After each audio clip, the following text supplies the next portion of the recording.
नमस्कार दोस्तों। स्वागत है आपका अपना चैनल धमाकेदार पढ़ाई में। आज मैं फिर आपके लिए लेके आया हूँ क्लास 10 के मैथ का चैप्टर 2 बहुपद के बहुत ही महत्वपूर्ण ऑब्जेक्टिव सवालों को। उससे पहले मैं आपको बता दूं कि मैथ में कोई भी ऑब्जेक्टिव सवाल है वो सिर्फ ऑब्जेक्टिव नहीं, उसको पहले सॉल्व करना पड़ता है, तब हम एमसीक्यू को टिक करते हैं। तो चलिए आज इसी तरह हम लोग आज चैप्टर बहुपद चैप्टर का एमसीक्यू को पूरा सॉल्व करके साथ आंसर टिक करेंगे। और अगर आपका कोई भी दोस्त हो जो सिलेबस कंप्लीट नहीं हुआ है या फिर उसका रिवीजन कंप्लीट नहीं हुआ है, तो उसको यह वीडियो को भेज दें, इससे वो कम से कम अच्छे मार्क्स से पास तो हो जाएगा। तो चलिए शुरू करते हैं आजकल क्लास। चलिए दोस्तों, आज का हम लोग एमसीक्यू सॉल्व करना चालू करते हैं। इसके बाद हम लोग चैप्टर 1 और चैप्टर 2 का कुछ सब्जेक्टिव जो बहुत ही ज़्यादा इंपॉर्टेंट है वो भी सॉल्व करेंगे। अब चैप्टर 1 में है वास्तविक संख्या, चैप्टर 2 में है बहुपद। तो ये दोनों चैप्टर का हम लोग बाद में बहुत ही जो ज़्यादा इंपॉर्टेंट सब्जेक्टिव है वो भी सॉल्व करेंगे। तो इससे पहले चलिए हम लोग ऑब्जेक्टिव सॉल्व करते हैं। और मैं बोल देता हूँ फिर से कि आप लोग दोस्त कोई है जो नहीं पढ़ा है, पूरा सिलेबस कंप्लीट नहीं किया है, उसको तो उसको भेज दीजिए वीडियो, वो भी अच्छे मार्क्स से पास हो जाएंगे। बहुत ही ज़्यादा इंपॉर्टेंट सवाल सभी है यहाँ पर। तो चलिए शुरू करते हैं आज का क्वेश्चन सॉल्व करना। तो इसमें देखिए, क्वेश्चन नंबर 1 में पूछा है कि यदि बहुपद x square minus 9x plus a के शून्यकों का गुणनफल 8 है तो अब इसके शून्यक होंगे। तो इसमें देखिए बहुपद दिया हुआ है x square minus 9x plus a, और उसका जो शून्यक है उसका गुणनफल कितना दिया है, 8 दिया हुआ है। ये जो 8 है यह शून्यकों का गुणनफल है। तो इसमें देखिए, इसमें पूछा है कि इसका जो शून्यक क्या होगा। तो इसमें देखिए ये जो बहुपद है यह द्विघात बहुपद है। इसमें देखिए हाईएस्ट जो हाईएस्ट पावर है वो 2 है, इसलिए इसे द्विघात बहुपद है। तो इसमें देखिए इसका 2 शून्यंक होंगे। अब इसमें देखिए ए का मान 1 है, तो इसका जो मूल रूप है वह a square plus b x plus c होता है। तो इसमें देखिए ए का मान 1 है, बी का मान -9 है, देखिए सी का मान नहीं दिया है, सी का मान में ये ए दिया हुआ है। तो देखिए एक फॉर्मूला होता है, आप लोग पढ़े होंगे एनसीईआरटी, शून्यकों का गुणनफल बराबर होता है सी बटा ए। एक फॉर्मूला है एनसीईआरटी बुक में दिया हुआ है। और शून्यकों का यदि योगफल है तो उसका फॉर्मूला होता है -b बटा ए। तो इसमें देखिए गुणनफल दिया है तो इसका फॉर्मूला होगा सी बटा ए। तो इसमें देखिए सी का मान हमें मालूम नहीं है तो इसलिए सी होगा। तो ये सी बटा ए बराबर ये जो गुणनफल है 8 होगा। तो इसमें देखिए ए का मान 1 है, तो देखिए सी बराबर होगा 8 इंटू 1। तो सी का मान कितना आया, 8। तो अब देखिए सी का मान आ गया है। तो अब देखिए लोग को शून्य ही निकालते हैं। चलिए सॉल्व करते हैं इस क्वेश्चन को, क्योंकि मैथ मैंने पहले आपको बोला मैथ में ज़्यादातर सॉल्व करना पड़ता है। तो चलिए सॉल्व करते हैं इसको। चलिए क्वेश्चन नंबर 1 को सॉल्व करते हैं। तो जो क्या बहुपद दिया था x square minus 9x plus a, तो ए का मान कितना आया था, 8 आया था। तो चलिए बहुपद को लिखते हैं, x square minus 9x plus 8। चलिए इसको सॉल्व करते हैं। देखिए दोनों साइड को गुणा करने के बाद हमें 8x² होता है। अब इसको बीच वाला को तोड़ते हैं, ऐसा तोड़ना है कि गुणा करने के बाद 8x² हो और जोड़ने पर -9x। चलिए इसको सॉल्व करते हैं। देखिए x square -x -8x plus 8। चलिए फिर दोनों कॉमन लेते हैं, तो इसमें आ जाएगा x कॉमन आ जाएगा, बाहर आ गया, बचा x-1। तो देखिए इसमें देखते हैं दोनों इधर 8 आ गया कॉमन, बचा x, फिर माइनस माइनस -1 बचेगा। अब देखिए सब दोनों कॉमन लेते हैं तो x-1 कॉमन आ गया, x-1 बचा x-8। देखिए अब इसमें 2 शून्यंक आ गए, एक आ गया x, इसको करेंगे बराबर 0 तो 1 आएगा, और इसको करेंगे तो 8 आएगा। तो इसलिए 2 शून्यंक उसका 1 और 8 आ गया है। इस तरह सॉल्व कीजिएगा। इसमें देखिए शून्यंक दिया था इसलिए निकल गया। ए का मान ए का मान जो आ गया इसमें 8, और शून्यंक दो को 1 और 8 आ गया। तो चलिए देखते हैं किस ऑप्शन में 1 और 8 है। चलिए देखते हैं ऑप्शन सबको। देखिए ऑप्शन नंबर ए में है 1 -1 8 -8। ऑप्शन बी में है 1 और -8। ऑप्शन सी में है -1 और 8। ऑप्शन डी में है 1 8। इसमें देखिए चारों ऑप्शन देख लीजिए। इसमें देखिए क्या आया था शून्यंक 1 और 8। तो देखिए ऑप्शन डी में है 1 और 8। कितना, ऑप्शन डी में है 1 और 8। तो इसका राइट आंसर है ऑप्शन डी। चलिए देखते हैं क्वेश्चन नंबर 2 को। देखिए क्वेश्चन नंबर 2 में पूछा है कि किसी बहुपद पी एक्स के लिए ग्राफ आकृति में दिया गया है। तो देखिए यहाँ पे एक ग्राफ दिया हुआ है। इसमें इससे आपको बताना है कि बहुपद के शून्यंकों की संख्या निम्न में से है। तो इसमें से बहुपद की संख्या बताना है। तो इसमें देखिए जो ये जो ऐसे ऐसे दिया हुआ है, ऐसे ऐसे, तो इसमें देखिए रेखा को कितने जगह प्रतिच्छेद किया है, एक्स अक्ष को एक जगह ये जगह किया है, ये जगह किया है प्रतिच्छेद। फिर देखिए ये जगह पे किया है, एक जगह, दो जगह, तीन जगह, चार जगह। ये देखिए इस जो ये जो पूरा ग्राफ दिया हुआ है, इसमें देखिए चार जगह पर जो ये एक्स एक्स को प्रतिच्छेद किया है, तो इसलिए इसमें शून्यों की संख्या चार होगी। इसमें ये इससे भी एक सवाल आएगा, ये बहुत इंपॉर्टेंट है, इससे कोई न कोई एक सवाल दे देगा। अगला वाला भी हर साल देता है। तो इसमें देखिए एक्स अक्ष को आपको देखना है कि कितने जगह वो प्रतिच्छेद किया है। जितने जगह वो प्रतिच्छेद किया है उतनी जगह ही एक्स शून्यंकों की संख्या होगी। चलिए देखते हैं इसके ऑप्शन को। देखिए ऑप्शन ए में है चार, ऑप्शन बी में है एक, ऑप्शन सी में है दो, ऑप्शन डी में है तीन। तो इसका राइट आंसर होगा चार। ये ऑप्शन ए इसका राइट आंसर है। ये ऑप्शन ए टिक कर देता हूँ, ऑप्शन ए इसका राइट आंसर होगा। तो इसमें देखिए चार जगह प्रतिच्छेद किया। तो चलिए देखते हैं अगले क्वेश्चन को। तो ये क्वेश्चन नंबर 3 में पूछा है कि एक्स स्क्वायर माइनस 15 का शून्यांक होगा। तो इसका उनको शून्यांक निकालना है कि एक्स की जगह क्या रखें कि उसका मान शून्य हो जाए। तो इसमें देखिए ऑप्शन ए दिया हुआ है √15, ऑप्शन बी है -√15, ऑप्शन सी है ए भी दोनों, ऑप्शन डी है इनमें से कोई नहीं। तो इसमें आप देखिए यदि हम इसमें √15 को रखते हैं तो जीरो होता है। अगर हम -√15 को रखते हैं फिर भी जीरो होता है, क्योंकि एक्स तो पावर स्क्वायर है। तो माइनस का स्क्वायर करेंगे तो वह फिर धनात्मक हो जाएगा। तो इसका सही आंसर होगा ऑप्शन डी, सी होगा। ऑप्शन सी होगा इसका राइट आंसर। तो ये भी दोनों, अगर इसका √15 भी रखेंगे तो मान जीरो होगा, और -√15 भी रखेंगे तो भी मान जीरो होगा। चलिए देखते हैं अगले क्वेश्चन को। देखिए क्वेश्चन नंबर 4 में पूछा है कि यदि शून्यंकों का योग तथा गुणनफल क्रमशः 3 और -2 है। तो इसमें देखिए शून्यंकों का योगफल कितना है, 3। शून्यंकों का योगफल 3 दिया हुआ है और गुणनफल दिया हुआ है -2। तो द्विघात बहुपद क्या होगा। तो चलिए इसको सॉल्व करते हैं। सब मैथ का सवाल है, तो सॉल्व करना पड़ेगा। तो चलिए सॉल्व करते हैं। क्या योगफल कितना है, अल्फा प्लस बीटा बराबर 3, और अल्फा इंटू बीटा बराबर -2 दिया हुआ है। तो इसमें से देखिए इसका बराबर हो जाएगा, योगफल है तो -b/a, इसका हो जाएगा c/a। तो दोनों देखिए a का मान 1 है, दोनों जगह पर है, और इसमें b का मान कितना है, माइनस में है, इसलिए इसका मान -3 होगा। यानी कि b बराबर -3, a बराबर कितना आया 1, और c बराबर कितना आया -2। तो चलिए इसका हम बना रहे हैं, फॉर्मूला बता रहे हैं। तो किस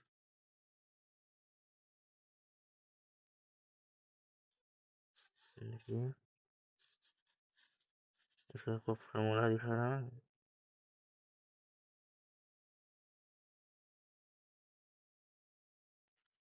देखिए ए का मान कितना है 1, यानी कि एक्स,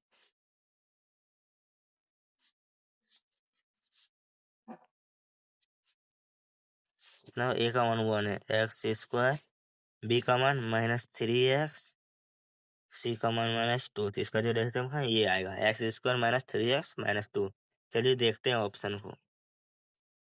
देखिए ऑप्शन ए में दिया है x² + 3x-1, ऑप्शन बी है x² + 3x-2, ऑप्शन सी है x² - 3x-2, ऑप्शन डी है x² + x-3। तो इसका राइट आंसर आप लोग देखें अभी x² - 3x-2 आया था। तो चलिए इसका जो है ऑप्शन कितना में है ये,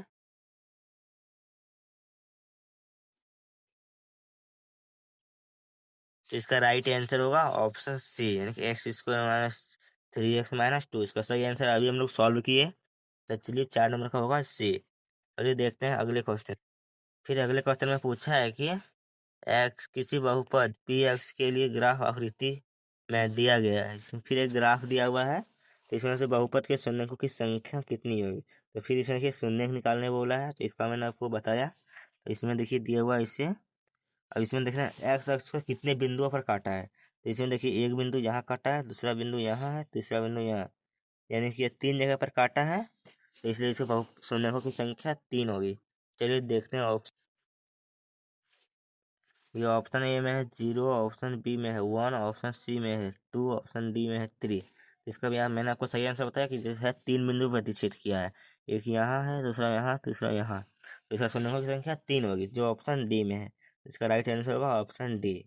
तो चलिए देखते हैं अगले क्वेश्चन को।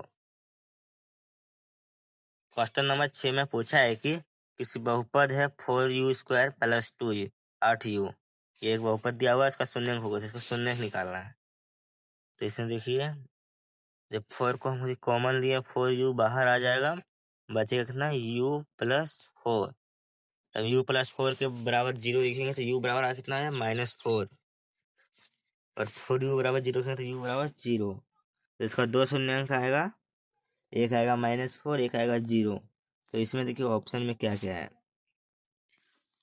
ये ऑप्शन ए में है 0, ऑप्शन बी है -12, ऑप्शन सी है -2, ऑप्शन डी है ए और सी दोनों।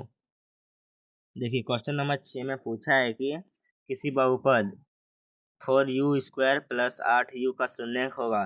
जिसे बहुपद दिया हुआ है 4u² + 8u, इसका हमको शून्यक निकालना है। इसमें देखिए हम 4u को कॉमन लिए तो 4u बाहर आ गया, बचा यहाँ पे u प्लस यहाँ पे 8u था, यहाँ बचा 2। तो इसमें देखिए सॉल्व करते हैं तो u+2 बराबर 0 रखे तो u बराबर आ गया -2, और 4u बराबर 0 रखेंगे तो u बराबर आ गया 0। तो इसमें देखिए u का मान 2 को आया है, 0 और -2। तो चलिए देखते हैं ऑप्शन को। इसमें ऑप्शन ए में दिया है 0, यह होगा। ऑप्शन बी में दिया है -1/2, ये नहीं होगा। ऑप्शन सी में है -2, यह भी होगा। ऑप्शन डी में है ए सी दोनों। तो इसका राइट आंसर होगा ऑप्शन डी, ए सी दोनों। क्योंकि इसका जो शून्यंक है ये 0 भी है और -2 भी है। तो इसका राइट आंसर होगा ऑप्शन डी, ए सी, ए तथा सी दोनों। तो चलिए देखते हैं अगले क्वेश्चन को। चलिए देखते हैं क्वेश्चन नंबर 7 को।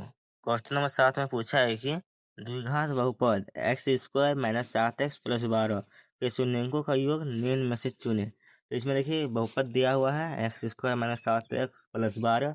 इसमें से इसका हमको शून्यंकों का योग निकालना है। तो इसका देखिए शून्यंकों का योग का फॉर्मूला होता है -b/a। तो इसमें से b का मान कितना है -7 और a का मान 1 है। यदि हम इसको फॉर्मूला में रखें कि फॉर्मूला में देखें -b/a,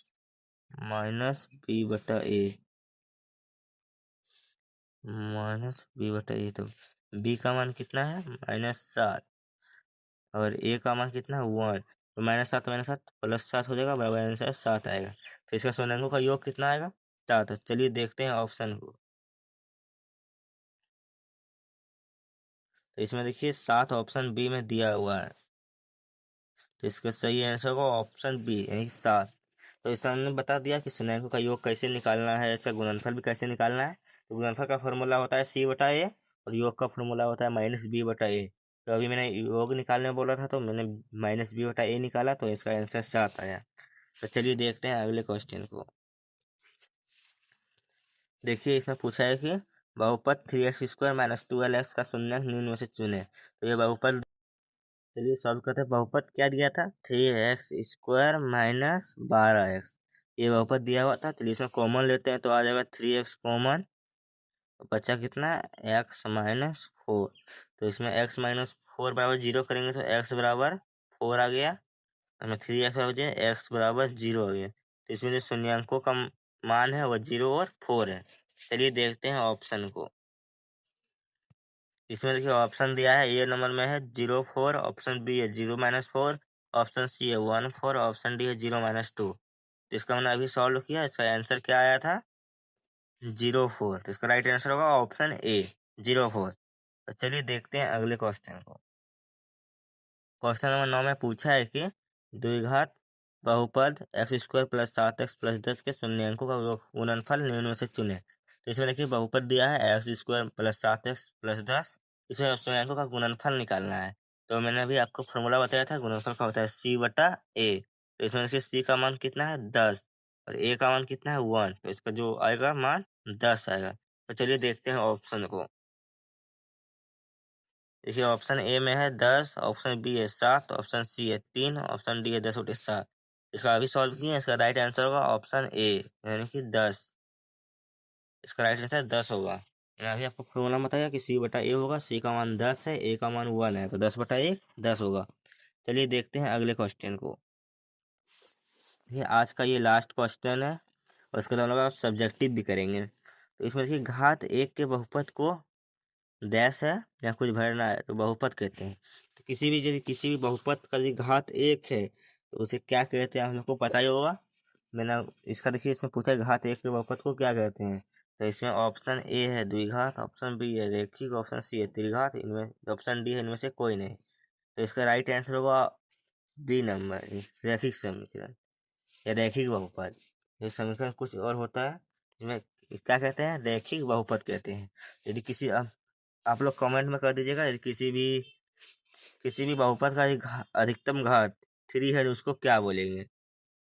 आप लोग कमेंट कर दीजिएगा, किसी का हाईएस्ट घात 3 है तो उस बहुपद को क्या कहेंगे, कमेंट कर दीजिएगा। तो चलिए देखते हैं आज के सब्जेक्टिव क्वेश्चन को भी। चलिए देखते हैं क्लास 10 के मैथ का चैप्टर 1 वास्तविक संख्या के जो इम्पोर्टेंट सब्जेक्ट है वो सवाल को देखते हैं। तो जो चैप्टर 1 है उसमें ज़्यादा सब्जेक्टिव सवाल नहीं है, मगर जो भी है वो बहुत ही ज़्यादा महत्वपूर्ण है। जैसे यहाँ पे दिया हुआ है क्या,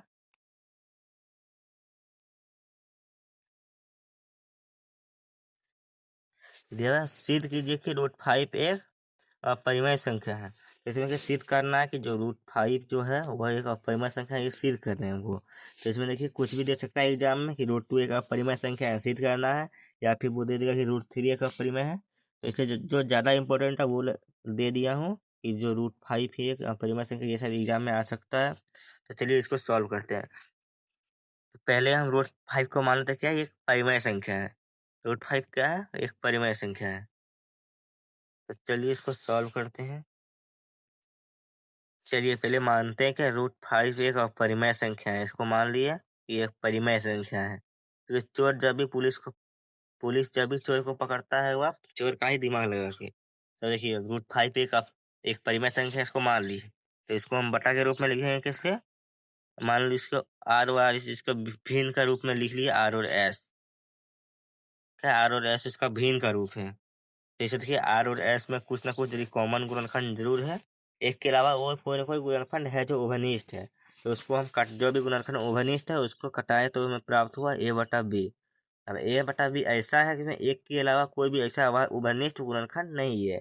तो इसमें क्या होगा, √5 बराबर a/b। तो इधर b को ये साइड ले आए तो b √5 बराबर a हो जाएगा। चलिए इसका अब दोनों का स्क्वायर करते हैं, दोनों पक्षों का स्क्वायर करेंगे तो हमें प्राप्त होगा, एक साथ करेंगे √5 का स्क्वायर कितना होगा 5, बी का रूट रूट स्क्वायर करेंगे तो b² और ए का स्क्वायर करेंगे तो a² होगा। चलिए देखते हैं इसमें देखिए 5 जो है वह b² के साथ गुना है। तो इसमें जो 20 के साथ गुना है तो जो और वह a² को विभाजित कर रही है। तो यदि हम 5 को a² से भाग देंगे तो हमें b² प्राप्त होगा। तो ये इसमें क्या होगा कि 5 जो है वो a² को विभाजित कर रहा है। तो इसमें हम लोग परिमेय पढ़े होंगे 1.3 में, वो पुराना बुक में था, अभी शायद 1.2 होगा। यदि 5 a² को विभाजित कर रहा है तो 5 a को भी विभाजित करेगी। तो इसमें देखिए 5 जो है वह a को भी विभाजित कर रही है। चलिए अब एक समीकरण इसको अब याद देख लीजिए यहाँ तक, उसके बाद अब दूसरा चलेंगे। अब इसमें देखिए,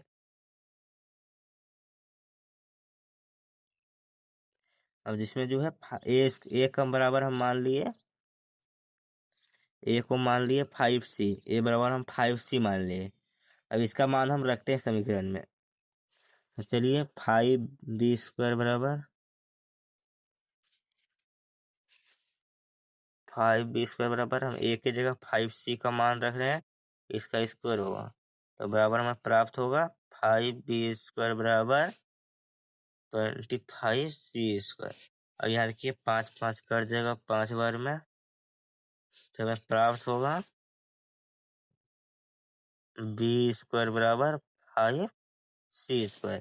अब यहाँ देखिए 5 और c² दोनों गुणा में है, तो इसमें देखिए यदि 5 को हम b² से भाग देंगे तो हमें प्राप्त होगा c²। तो इसमें देखिए 5 जो है वह b² को विभाजित कर रही है, तो 5 जो है वह b को भी विभाजित करेगी। अब देखिए इक्वेशन 2, तो पहले वाला इक्वेशन 1 मान लीजिएगा, तो इसमें इक्वेशन 1 और 2 से देखिए ए को भी 5 विभाजित कर रही है और बी को भी 5 विभाजित कर रही है। तो इसमें देखिए हमें क्या प्राप्त हुआ, जो 5 जो है वह दोनों में उभयनिष्ठ है, ए और बी में है उभयनिष्ठ है 5। तो ये जो हम लोग पहले मैं आपको बताया हूँ कि जो इसमें कोई भी एक के अलावा कोई भी उभयनिष्ठ गुणनखंड दोनों में नहीं है, लेकिन यहाँ हमें प्राप्त हो रहा है कि 5 सब दोनों में उभयनिष्ठ है। तो यह जो हम लोग को प्राप्त हुआ है, यह निष्कर्ष, ये हमारी गलत अवधारणा के कारण ही प्राप्त हुई है। तो इसीलिए यह एक आप ये परिमेय संख्या माने थे, ये गलत है, तब ये एक अपरिमेय संख्या है। लिख दीजिएगा, यह विरोधाभास हमारी गलत कल्पना के कारण प्राप्त हुई है, अतः यह एक अपरिमेय संख्या है, तो हो जाएगा। तो ये देखते हैं इसको लिखना कैसे है। देखिए यहाँ पे दिया है, इसके विपरीत यह मान लेते हैं कि √5 एक परिमेय संख्या है। इसका आपको सेंटेंस में लिखना है बना के, वरना नंबर काट लेगा। तो इसमें देखिए इसके बाद हम क्या माने, एक दो को पूर्णांक माने हैं आर और एस। आर और एक पूर्णांक है जी, और एस बराबर नॉट जीरो, एस बराबर जीरो नहीं हो जाएगा, अपरिभाषित हो जाएगा, तो इसीलिए एस बराबर नॉट जीरो है। और उसके बाद क्या है, आर और एस में एक के अतिरिक्त उभयनिष्ठ गुणनखंड है, कोई और उभयनिष्ठ गुणनखंड है। चलिए इसको उभयनिष्ठ गुणनखंड इसको कटाते हैं। तो देखिए यहाँ पे अब इसको भाग दे रहे हैं, उभयनिष्ठ गुणनखंड उसको कटा रहे हैं, आर विभाजित करके कटाने के बाद हमें क्या प्राप्त हुआ, a/b प्राप्त हुआ। कटा दिए तो a/b प्राप्त हुआ, जिसमें a और b है सहभाज्य है, यानी एक के अलावा इसमें से कोई और गुणनखंड नहीं है। तो देखिए इसमें b गुना में इधर आएगा तो ये बटा भागा में इधर गुना हो जाएगा, तो प्राप्त होगा b√5 बराबर a। चलिए सब दोनों का वर्ग करते हैं, दोनों का वर्ग करने पर हमें प्राप्त होता है 5b² बराबर a²।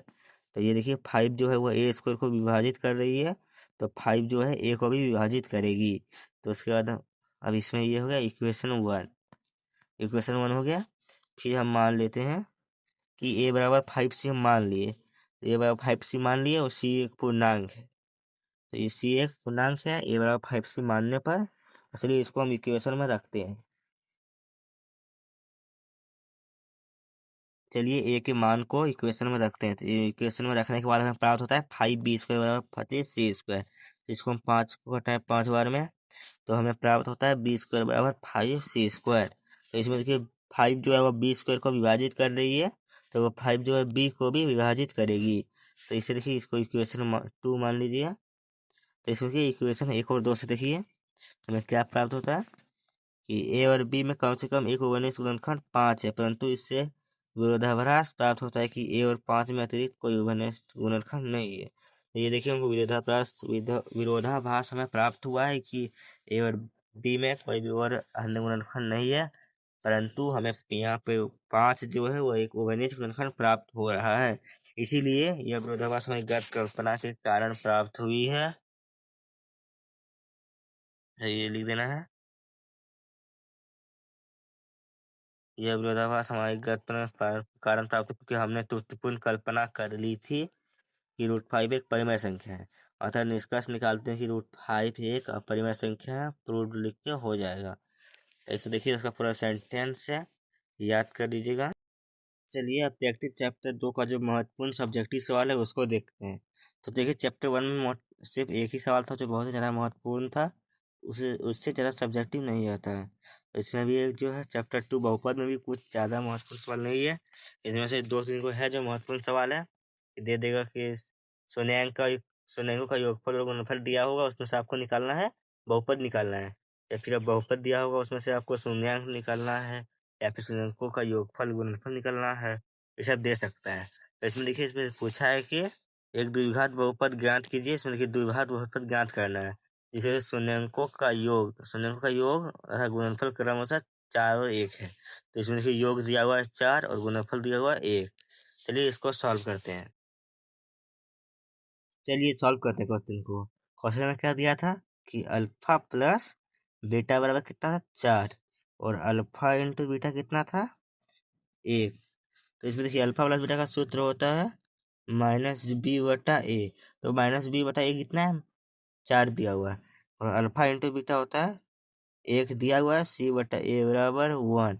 तो इसमें देखिए बी ए का मान दोनों जगह 1 आया है 1 बराबर 1 और देखिए बी का मान कितना है -b बराबर 4 है तो b बराबर -4 होगा b बराबर -4। c का मान कितना है c का मान 1 है तो इसमें देखिए a का मान 1 है b का मान -4 c का मान 1 आया है। तो चलिए देखते हैं क्या है a का मान a बराबर 1 b बराबर -4 c बराबर 1। इसको हम बहुपदी से बनाते हैं तो ax² मूल रूप होता है ax² plus bx plus c। तो ये सबका मान लिखते हैं a का मान 1 है यानी कि x² प्लस b का मान -4 है -4x प्लस 1। तो ये जो बहुपद आएगा वो आएगा x² -4x बराबर 1। चलिए इसको लिख कर भी सॉल्व करते हैं। इसमें देखिए क्वेश्चन में क्या था योगफल कितना 4 और गुणनफल है 1। इसके लिए सॉल्व करते हैं तो इसमें द्विघात बहुपद ज्ञात करना है। जैसे शून्यंकों का योग है गुणनफल क्रमशः 4 और 1 है इस तरह को शुरू में लिखना है। उसके बाद फिर माना कि द्विघात बहुपद का जो मूल रूप यही होता है x² plus bx plus c। इसके शून्यंक अल्फा और बीटा है तो ये आपको मान लेना है कि अल्फा और बीटा इसके शून्यंक है और जो बहुपद है उसका मूल उसका रूप वो जो होता है वह x² plus bx plus c है। इसके बाद आपको देखिए यहाँ पे अल्फा प्लस बीटा का मान कितना दिया है 4 दिया हुआ था तो और अल्फा इंटू बीटा का मान कितना दिया 1 यानी कि शून्यंकों का योगफल 4 दिया हुआ है और गुणनफल भी 1 दिया हुआ है। तो इसी योगफल का जो है मैंने 2 को माना था अल्फा प्लस बीटा इसके 2 शून्यंक है तो इसका योग जो अल्फा प्लस बीटा होगा -b/a और गुणनफल जो होगा अल्फा इंटू बीटा बराबर 1 होगा। तो इसमें देखिए c/a बराबर 1 -b/a बराबर 4 है तो फिर -b/a 4/1 और c/a बराबर 1/1। तो इसमें देखिए a का मान 1 है b का मान -4 और c का मान 1 है तो -b बराबर 4 होगा तो b बराबर माइनस चल गया वो साइड तो b बराबर -4 हो गया। तो देखिए a का मान b का मान और c का मान। चलिए इसको बहुपद में लिखते हैं।